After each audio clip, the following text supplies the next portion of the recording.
सभी विद्यार्थियों का इस 10वीं के क्लास में हम स्वागत करते हैं, क्योंकि हम लोग जानते हैं कि ज्योमेट्री का ये महत्वपूर्ण विषय ये आपके सामने है। और लॉकडाउन के समय में बहुत से विद्यार्थी अब पढ़ने लगे हैं, क्योंकि 10वीं का रिजल्ट लगा है। और आपने देखा कि पिछले साल मेरी क्लास के सभी बच्चे पास हुए, और कुल स्कूल में जो लगभग 175 बच्चों में से सिर्फ 2 ही बच्चे फेल हुए, वो भी इसलिए कि वो पेपर नहीं दे पाए।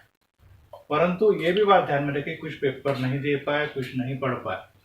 आप में से अगर आप साल भर ध्यान नहीं देंगे तो आप भी पेपर नहीं दे पाएंगे। स्कूल आना जरूरी है, स्कूल में पढ़ना जरूरी है, कॉपियां बनाने जरूरी है, असाइनमेंट देना जरूरी है। ये करेंगे तो ही आप आखिरी तक परीक्षा तक पहुंचेंगे। अगर आप परीक्षा तक पहुंचेंगे तो फिर पास होना कोई मुश्किल नहीं है। इस साल बात बहुत कठिन हो चुकी है, और अभी भी कोई बच्चे स्कूल खुलने की राह देख रहे हैं। मैं पेरेंट्स को और आपको फिर से बता रहा हूँ, स्कूल खुलने के लिए हो सकता है ये साल 2020 ऐसा ही निकल जाए, फिर पोर्शन तो तब तक पूरा हो चुका होगा, और फिर स्कूल आएंगे भी आप तो पोर्शन कौन पढ़ाएगा? जो आज पढ़ा रहे हम लोग वो वापस पढ़ाया नहीं जाएगा, क्योंकि समय भी नहीं हमको पढ़ाने के लिए। हम तीसरे पार्ट की ओर चल रहे हैं, और तीसरे के पार्ट के बीच में हम पहुंच गए। कुल मिला के ज्योमेट्री में बहुत कम पोर्शन ही अब बचा रह गया है। 50% पोर्शन से थोड़े करीब हम आ चुके हैं। तो आपको बहुत ध्यान देना है और सभी कॉपियां कंप्लीट करना है। जो देर से ज्वाइन हुए उन्होंने दूसरों से वीडियो लेकर, दूसरों की कॉपियां लेकर या उसके चित्र लेकर अपनी कॉपियां पूरी करनी है, क्योंकि जिस दिन आप स्कूल में बुलाए जाएंगे उस दिन पहला काम कॉपी चेकिंग है। जिसके पास कॉपी नहीं घर जाएगा। आइए हम वृत्त में पढ़ेंगे। पहले हमने स्पर्श रेखा के प्रमेय को पढ़ा, एक स्पर्श रेखा, दो स्पर्श रेखा। अब हम दो वृत्त के बारे में पढ़ने जा रहे हैं, एक अंतस्पर्शी वृत्त और एक बाह्यस्पर्शी वृत्त। अब स्पर्शी से मतलब है स्पर्श बिंदु का संबंधित। ये एक मतलब यहाँ पर ये दोनों ज्वाइन हो रहे। ज्वाइन मतलब यहाँ पे एक दूसरे को स्पर्श कर रहे हैं, और जहां पे वो स्पर्श करते हैं वहां से एक रेखा अगर हम खींचेंगे तो इस रेखा को अपन लेंगे स्पर्श रेखा, और यहाँ पे काट रहे एक दूसरे को बिंदु ए, इसको अपन बोलेंगे स्पर्श बिंदु। ये स्पर्श रेखा है, मान लीजिए इसका नाम एल है, तो स्पर्श रेखा एल हो गई। जहां पे एक दूसरे को मिल रहे हो स्पर्श बिंदु, और ये एक के अंदर एक है, इसलिए इसका नाम है अंतस्पर्शी। अब इसका केंद्र अलग है। मान लीजिए इसका केंद्र पी है बड़े वाले का, और छोटे वाले का ये क्यू है। ये पी और क्यू, छोटे वाले का केंद्र क्यू है, बड़े वाले का केंद्र पी है। और ये दो अलग अलग वृत्त है, लेकिन वो एक दूसरे को एक ही बिंदु पर मिल रहे हैं, स्पर्श कर रहे हैं, इसलिए इस बिंदु को स्पर्श बिंदु, और जिस बिंदु से रेखा जाती है उसको कहते हैं स्पर्श रेखा। और स्पर्श रेखा वाले इन दोनों वृत्तों को कहेंगे अंतस्पर्शी वृत्त। अब और एक आकृति अपन बना रहे हैं बाह्य स्पर्शी के लिए। एक ये वृत्त है और एक ये वृत्त है, मान लीजिए थोड़ा बड़ा वृत्त है, और ये भी एक दूसरे को एक ही बिंदु पर मिल रहा है। यहां से भी एक ही स्पर्श रेखा ऐसी जाएगी, और इस अवस्था में ये बिंदु P हो गया, ये बिंदु Q हो गया। इसको क्या कहेंगे? वृत्त के केंद्र। इसको क्या कहेंगे? स्पर्श बिंदु। इसका भी नाम ये दे देते हम। और इस रेखा L को क्या कहेंगे? स्पर्श रेखा। ये अंतर एक के अंदर एक है इसलिए अंतस्पर्शी, ये एक दूसरे से बाहर है इसलिए इसको अपन कहेंगे बाह्य स्पर्श वृत्त। अब इसकी जो परिभाषा है वो अपने को यहाँ पे देखनी है कि किस प्रकार के सवाल इस पे पूछे जाते हैं। सवाल ये है कि दोनों केंद्र के बीच की दूरी, मतलब डिस्टेंस PQ, और यहां पर भी डिस्टेंस PQ, इस पे सवाल आते हैं। मतलब ये जो दूरी है PQ वो कितनी होगी? तो ये दूरी जो PQ है यहां पर, ये यहां से यहां तक की दूरी जो है वो अलग है, जिसको अपन लोग R2 कहेंगे। और यहां से लेके यहां तक की दूरी जो है ये R1 है। दूसरी भाषा में हम कहेंगे, यहां से और क्लियर हो जाएगा, इसको अपन R1 कहते हैं, और इसको यहां से लेके यहां इसको कहते हैं R2। अब आकृति से समझ के R को त्रिज्या बोलते हैं। इस छोटे वृत्त तक की इसको अपन R2 कर लेते हैं, ये R2, बड़े वाले को R1। अभी इसमें देखिए छोटे वृत्त की त्रिज्या R2, बड़े वृत्त की त्रिज्या R1। यहाँ पर भी बड़े वृत्त की त्रिज्या यहाँ से लेके यहाँ तक है, जिसको कि ए अपन लोग बोल रहे हैं, वो है बड़े वृत्त की त्रिज्या R1 और छोटे वृत्त की त्रिज्या R2। तो यहाँ पे P कर लो, P और एक। अब प्रश्न पूछा जाता है कि इन दोनों के केंद्र के बीच की दूरी कितनी। तो यहाँ पे एक के अंदर एक रहेगा, तो अपन कहेंगे R1 घटा R2, मतलब बड़े वृत्त के त्रिज्या में से छोटे वृत्त की त्रिज्या घटाएंगे। और अगर बाहर रहेंगे तो इसको कहेंगे R1 जमा R2। ये P से लेके Q तक की दूरी, ये भी P से लेके Q तक की दूरी, ये वाली दूरी है, ये यहां से लेके यहां तक। परंतु अगर वृत्त अंतस्पर्शी है तो बड़े त्रिज्या में से छोटी त्रिज्या को घटाते हैं, और बाहर रहेंगी तो बड़ी त्रिज्या और छोटी त्रिज्या को जोड़ देते हैं, तो ये दूरी प्राप्त होती है। तो अब इसमें कुछ सवाल दिए हैं जो अपन लोग अब करने जा रहे हैं। उसमें से कुछ सवाल मौखिक भी है जो आप आसानी से कर लेंगे, और अपन अब यहाँ पर एक्सरसाइज 3.2 पर पहुंच चुके हैं। 3.1 मैंने आपको सिखा दिया है, वो आपको पूरा कर लेना। एक आध सवाल अगर रह जाएगा तो वो मैं बाद में करवाऊंगा। अब देखिए अंतस्पर्शी वृत्त, ये अंतस्पर्शी वृत्त, क्वेश्चन नंबर 1। इसके दो वृत्त की त्रिज्याएं हैं 3.5, 3.8। तो केंद्र के बीच की दूरी दी। इसे आकृति को आप चाहे तो यहाँ पे वापस बना लें। बड़े वृत्त की त्रिज्या जिसको अपन ने कहा है R1, बड़े वृत्त की त्रिज्या है 4.8 सेमी, और छोटे वृत्त की त्रिज्या है R2 बराबर है 3.5 सेमी। और आपसे कहा है कि केंद्र के बीच की दूरी ज्ञात करो, distance between P and Q। और कौन प्रकार के है, अंतस्पर्शी। तो क्या करना पड़ता है, बड़े त्रिज्या में से छोटे त्रिज्या को घटाएंगे, मतलब 4.8 में से 3.5 को क्या करेंगे अपन लोग, माइनस करेंगे। तो 8 में से 5 गए 3, 4 में से 1। तो उनके बीच की दूरी है, डिस्टेंस बिटवीन P और Q आ गई 1.3 सेंटीमीटर। इसमें कोई भी कट नहीं, ये आकृति समझ गई तो ये आसान है।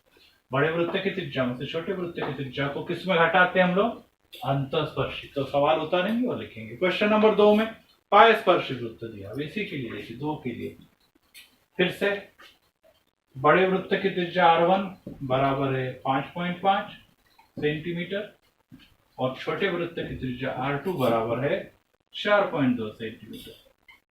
और आपसे कहा है केंद्र के बीच की दूरी दिखाओ। अब ये अंतस्पर्शी था, तो अब ये बाह्यस्पर्शी। और बाह्यस्पर्शी के लिए distance between P and Q, मतलब केंद्रों के बीच की दूरी, ये है दोनों को जोड़ R1 प्लस R2। R1 का मान है 5.5, R2 का मान है 4.2।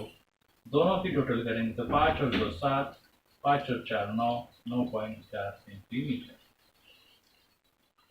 तो मैंने दोनों सवाल करे, अंतस्पर्शक की आकृति समझाई, बड़े में से छोटे को घटाना है अंतस्पर्शक के लिए, तो यहाँ पर दोनों को क्या करना है, जोड़ना। और ये आया कहाँ से, क्यों घटाना क्यों जोड़ना है, हम ऑलरेडी मध्यता के गुणधर्म में पहले पाठ में सीख चुके हैं, मध्यता में सीख चुके हैं कि ये छोटा डिस्टेंस है तो बड़े में से छोटे को घटाना पड़ेगा, और ये डिस्टेंस बड़ा होने के कारण ये दोनों का प्लस होने वाला है। ये इस प्रकार का सवाल है। उसी प्रकार से अब क्वेश्चन नंबर 3 आपने करना है। 3 में क्या लिखा है, एक 4 सेमी है, 2.8। अब इसके दो वृत्त बनाओ। कैसे बनाने, ऐसे फिर से क्वेश्चन नंबर 3 में भी ऐसे ही बनाएंगे आपको। फिर बनाने के बाद पहले क्या लिखेंगे, बाह्यस्पर्शी। तो क्या करेंगे, बाह्यस्पर्शी के लिए R1 जमा R2, 4 और 2.8 को जोड़ देंगे। फिर अंतस्पर्शी की आकृति बनाएंगे 3 के लिए, और उसको क्या कर देंगे हम लोग, इन दोनों को लेके घटा के इसका उत्तर ज्ञात करेंगे। तो मैंने पहला और दूसरा किया। क्वेश्चन नंबर 3 में दोनों भी करना, आकृति भी बनानी है और जोड़ और घटा भी करना है। अब मैं क्वेश्चन नंबर आपको 4 सिखाने जा रहा हूं, उसको ध्यान से आपने सीखना है। ये इसी प्रकार की आकृति है। अब ये मिटा देता हूँ, ये आकृति बने रहने देता हूँ। ये हम लोग अब यहाँ पे सीखेंगे कि किस प्रकार से आप अगले सवाल, ये इंपॉर्टेंट सवाल है, दोनों भी सवाल इंपॉर्टेंट, दोनों से मतलब है या तो जोड़ का आएगा या तो घटा का आएगा, या हो सकता है दोनों भी सवाल परीक्षा में आ जाए। 5 वाला क्वेश्चन मैं बाद में सिखाऊंगा, क्योंकि पहले हमको इनको सीख लेना जरूरी है, छोटे वाले सवाल। ये सरल सरल आएगा तो बाद में मैं बड़े बड़े सिखाऊंगा रिवीजन के समय। लेकिन आपको छोटा ही सवाल कुछ नहीं आ रहा है, आपकी कॉपी खाली पड़ी हुई है, तो फिर बड़े सिखा के कुछ फायदा नहीं। ये सिर्फ आपकी कॉपी भरी रहेगी। कॉपी भरने के लिए कोई पढ़ाने की जरूरत नहीं, वो आप गाइड में से भी उतार लेंगे। तो उतारना मतलब पढ़ाई नहीं होती है, उतारने के लिए दोनों शुरू करो।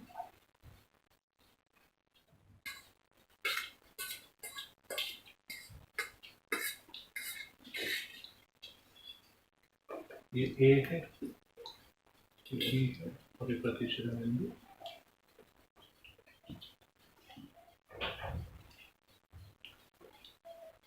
अब इस सवाल को अपने को करना है।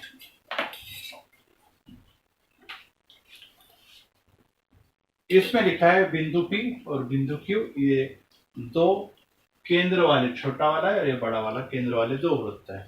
R इसका स्पर्श बिंदु है, इस प्रकार की बाह्य स्पर्श।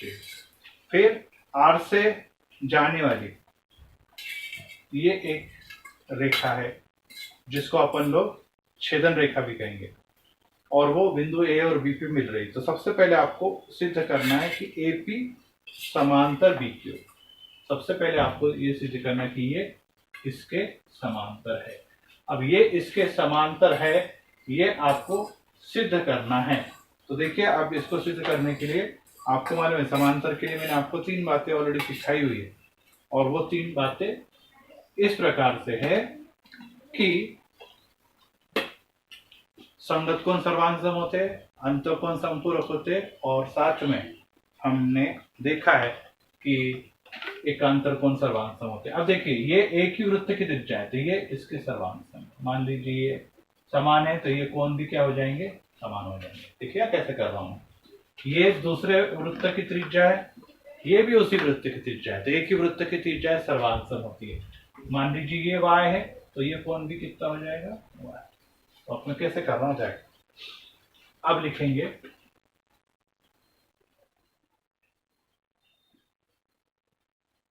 नियम, एक ही वृत्त की त्रिज्याएं, क्वेश्चन नंबर 3 चल रहा है, सॉरी 4, एक ही वृत्त की त्रिज्याएं सर्वांगसम होती है। अब सर्वांगसम होती है, इसका मतलब ये वाला वृत्त, छोटे वृत्त में AP बराबर PR बराबर X, ये हमने माना।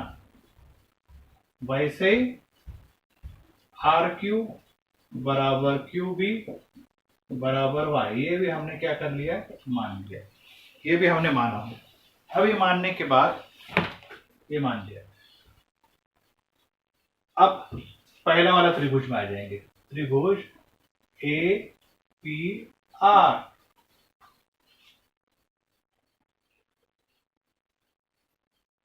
APR APR ये हो गया। APR में यहां पर अपन लोग देखिए, APR में AP बराबर PR, ये अपन लोग यहां से लिखेंगे समीकरण नंबर 1 से AP बराबर PR। और किसी भी त्रिभुज के अगर दो भुजाएं सर्वांगसम है तो उसके सम्मुख कोण भी सर्वांगसम होते हैं, इसको हम समद्विबाहु त्रिभुज का नियम कहते हैं, और इसको अपन X मानेंगे।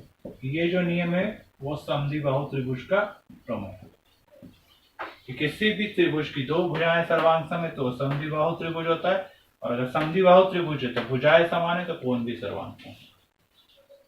वैसे ही इसको आप 2 नंबर दे दीजिए, समीकरण 2। दूसरा त्रिभुज ये वाला दिख रहा है यहाँ पर, त्रिभुज का नाम है RQB, इसमें भी समीकरण 1 से RQ बराबर है QB के, ये अपन ने लिया समीकरण 1 से। कारण लिखना जरूरी है, नहीं तो मार्क कट जाते हैं।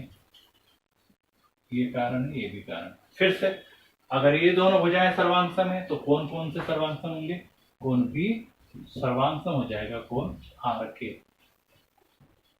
माना कि ये y के बराबर है, कारण फिर से यहां पर भी क्या आएगा, समद्विबाहु त्रिभुज। इसे हमने 3 दे दिया। अब देखिए ये दोनों त्रिभुज में अगर हम देखेंगे तो अब ये कौन सर्वांग सम इसके, बताइए किस कारण से। करेक्ट, समीकरण 2 और 3 से ये दोनों क्या हो गए, वर्टिकल अपोजिट इसको बोलते हैं अपन, इसको बोलते हैं समद्विबाहु शीर्षाभिमुख कोण। तो ये कोण ए आर पी और बराबर हो गया कोण क्यू आर पी के। ए आर पी मतलब ये वाला कोण एक्स, ये बराबर हो गया वाई के। अब एक्स बराबर अगर वाई के हो गया शीर्षाभिमुख कोण है, तो ये वाला एक्स वी एक्स है और ये वाला भी वाई, इसलिए कोण ए सर्वांग सम हो जाएगा कोण बी के भी। ये वाला ए और ये वाला बी। अब आकृति में बना रहा है, ए कौन सा है, ये वाला ए हो गया, और बी कौन सा है, ये वाला बी हो गया, ये वाला बी। और अगर इस प्रकार की आकृति बनती दिख रही है तो इसको कौन से बोलते हैं, एकांतर कोण। इसलिए रेख ए बी समांतर हो जाएगी रेख ए पी समांतर हो जाएगी रेख क्यू बी के। और आपने देख रहा अभी मैंने कौन सा नियम लगाया यहाँ पे, एकांतर कोण। एकांतर कोण का नियम लगाया कि अगर एकांतर कोण सर्वांग सम है तो रेखाएं कैसी होती है, समांतर। तो ये आपने यहाँ पर पहला भाग सिद्ध कर दिया है। अब पहला भाग सिद्ध करने के बाद दूसरे भाग में पूछा है कि इन दोनों का सर्वांग सम सिद्ध कीजिए। अब ये दोनों होने के बाद अब ये दोनों त्रिभुज को क्या बताना है, अपने को सर्वांग सम सिद्ध करना है। तो मैं यहां पे उससे कर देता हूं।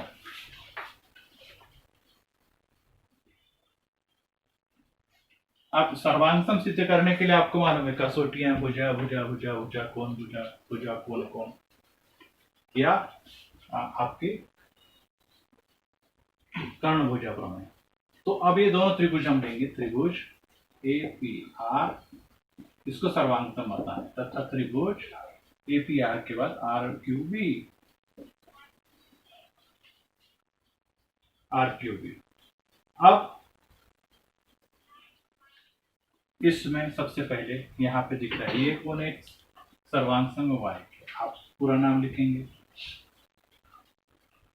उसका पूरा नाम है ए आर पी, सर्वांग सम हो गया कोण क्यू आर बी की। अभी मैंने बताया इसको कौन सा कोण बोलते हैं अपन लोग, शीर्षाभिमुख कोण। ये हो गया, ये इसके। उसी के अलावा यहां पर आपको ये दिखाई दे रहा है कि दूसरे नंबर पे यहां पर क्या दिखाई दे रहा है आपको, ये कोण इसके सर्वांग, अर्थात कोण ए सर्वांग सम है कोण बी के। इसको अपन कहेंगे x बराबर वाई नियम। और किसी भी त्रिभुज में त्रिभुज ए पी आर समरूप हो जाएगा त्रिभुज आर क्यू बी के। और हमने कसौटी क्या पढ़ी यहाँ पे, कौन सी कसौटी लगाएंगे, को कसौटी से। ये पहली भी कोण की जोड़ी है, ये कोण है सर्वांग सम इसके, ये कोण सर्वांग सम इसके। और किसी भी त्रिभुज के अगर दो जोड़ियां सर्वांग सम हो जाए तो उसकी कसौटी लगती है को कसौटी। अब यहाँ पे उन्होंने कहा कि एक ही माप, इसकी माप 35 है, तो क्यू की माप बताइए, ये वाले कोण की माप आर क्यू बी की। आसान है। अब कोण ए 35, तो यहाँ पे ये वाला कोण कितना हो जाएगा, बी वाला कोण बी भी कितना हो जाएगा 35 अंश, क्योंकि एक्स, इसको अपन एक्स बोल रहे हैं, इसको अपन लोग क्या बोल रहे हैं, वाई। और आगे एक्स और वाई आ गए तो वाई भी 35 हो गया। अब त्रिभुज में देखिए, ये वाले त्रिभुज में ये आपका दूसरा उत्तर हो गया, इसको हाईलाइट कीजिए। ये आपका पहला उत्तर हो गया, इसको हाईलाइट कीजिए। अभी तीसरे भी चल रहे हैं को। अब त्रिभुज आर क्यू बी में बी अर्थात y 35 है तो कोण B 35, कोण B 35, फिर कोण R भी 35।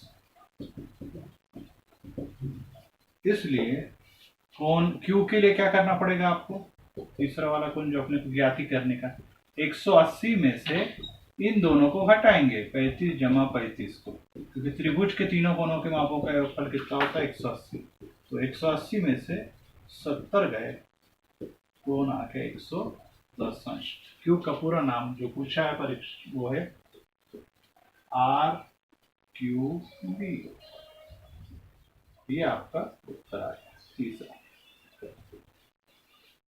फिर से एक बार मैं आपको पूरा समझा देता हूं, क्योंकि यह सवाल परीक्षा की दृष्टि से इम्पोर्टेंट भी सवाल है, इसलिए इसको ध्यान से समझना है।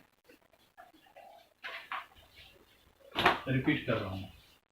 ये आकृति बनी है, इस आकृति के अंदर दो वृत्त है जो बाहर एक दूसरे को स्पर्श करे, बाह्य स्पर्शी कहेंगे। इसके अंदर इस प्रकार की आकृति बनी है, ये ऑलरेडी दी हुई है।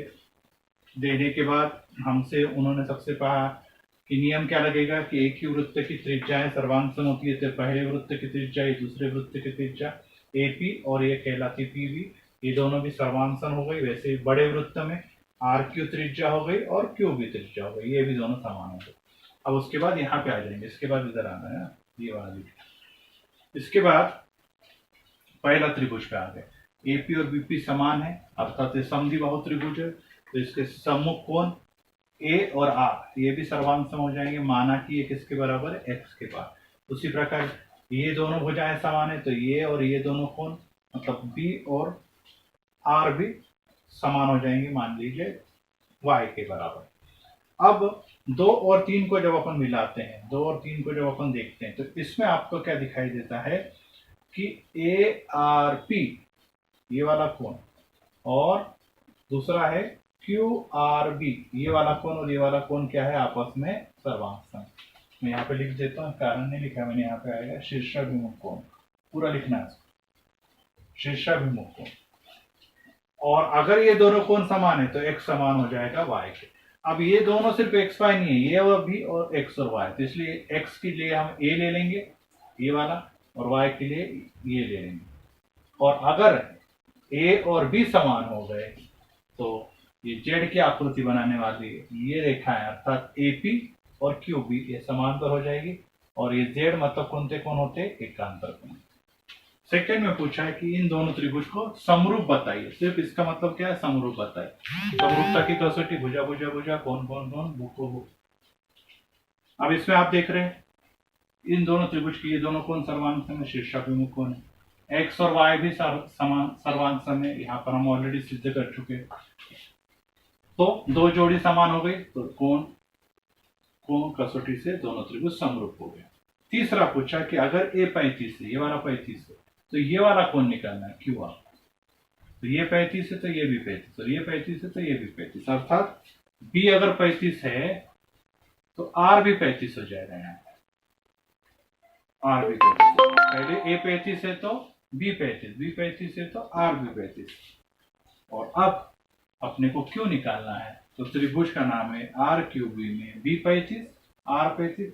क्यों निकालने के लिए 180 में से ये दोनों 35 की टोटल घटा देंगे, अर्थात 70 घटाया तो 110 आ जाएगा। अब यहाँ पे त्रिभुज का गुणधर्म ये नियम लगा। तो इस प्रकार से इन सवालों को आपने पूरा करना है। फिर से मैं बता रहा हूँ, एक्सरसाइज आप पूरी करेंगे, परिभाषाएं लिखेंगे अंतर्वृत्त बाह्य वृत्त की, और फिर 1 2 मैंने किए, 3 वैसे ही करना है जैसे 1 2 किया, दोनों भी अंतर्वृत्त बाह्य वृत्त R1 जमा R2 R1 घटा R2 करना है। और फिर उसके बाद चौथा मैंने आपको समझाया, आकृति पेंसिल से बनाएंगे, सवाल पेन से लिखेंगे, और इसके 3 भाग मैंने किए, 1 2 और 3, इन तीनों को करेंगे। 4 मार्क का क्वेश्चन फाइनल एग्जाम में आता है। यहीं पे हम रुकते हैं, अच्छे से पढ़ाई करें, और ये पूरा होने के बाद आप फोटो निकाल कर मुझे भेजें। Thank you, God bless.